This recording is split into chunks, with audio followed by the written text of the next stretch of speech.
আগে ঘোষণা করেছিলেন আজ একদম সরকারিভাবে আনুষ্ঠানিকভাবে বিজেপিতে যোগদান করলেন প্রাক্তন বিচারপতি অভিজিৎ গঙ্গোপাধ্যায়। আজ সরকারিভাবে বিজেপিতে যোগদান করলেন তিনি।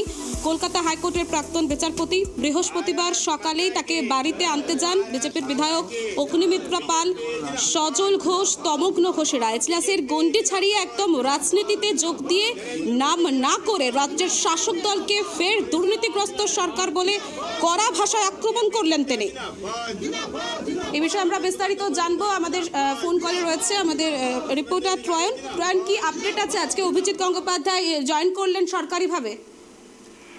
দেখো, যেমন বলা হয়েছিল যে 12:30টায় তিনি আজকে বিজেপিতে যোগদান করবেন এবং সেই মতো 12:30টায় কিন্তু তিনি বিজেপির যে সল্টলেক পার্টি অফিসে তিনি আসেন এবং সেখানে বিজেপি রাজ্য সভাপতি সুকান্ত মজুমদার এবং বিরোধী দলনেতা শুভেন্দু অধিকারী এছাড়াও এ রাজ্যে বিজেপির পর্যবেক্ষক মঙ্গল পান্ডে তিনি উপস্থিত ছিলেন, অগ্নিমিত্রা পাল, লোকেশ চট্টোপাধ্যায়, তাদের উপস্থিতিতে তিনি কিন্তু আজকে সরকারিভাবে বা পাকাপাকি তিনি বিজেপিতে যোগদান করলেন। এর আগেই তিনি বলেছিলেন সাংবাদিক সম্মেলন করে যে তিনি বিজেপিতে যোগদান করছেন এবং সেই মোতাবেক আজকে 7 তারিখ সেই জয়েনিং কিন্তু বা যোগদান করলেন প্রাক্তন বিচারপতি অভিজিৎ গঙ্গোপাধ্যায়। এবং পরবর্তী সময় তিনি সাংবাদিককে যেটা বলেছে যে আজ থেকে তিনি নরেন্দ্র মোদী জেপি নাড্ডা পরিবারের একজন সদস্য হলেন এবং এ রাজ্যে যেভাবে দুর্নীতি করছে তৃণমূল কংগ্রেস বলে তার অভিযোগ, তার বিরুদ্ধে তাকে দল যে দায়িত্ব দেবে সেই দায়িত্ব তিনি পালন করবেন এবং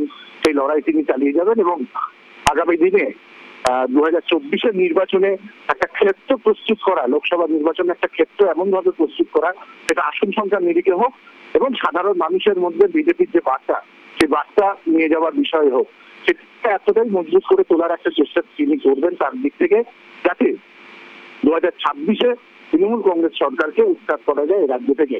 এমনই কিন্তু তিনি সাংবাদিকদের মুখোমুখি হয়ে তিনি এই বক্তব্য বলেন এবং তার পাশাপাশি পরবর্তী সময় বিজেপি যে সমস্ত বিভিন্ন গণসংগঠন রয়েছে, সেটা মহিলা মোর্চা হোক, যুব মোর্চা হোক, তাদের তরফ থেকে অভিজিৎ গঙ্গোপাধ্যায়কে কিন্তু সংবর্ধনা দেওয়া হয় এবং তার পরবর্তী সময় কিছু আগেই কিন্তু সল্টলেকের যে পার্টি অফিস সেই পার্টি অফিস থেকে তিনি রওনা হয়ে যান অভিজিৎ গঙ্গোপাধ্যায়।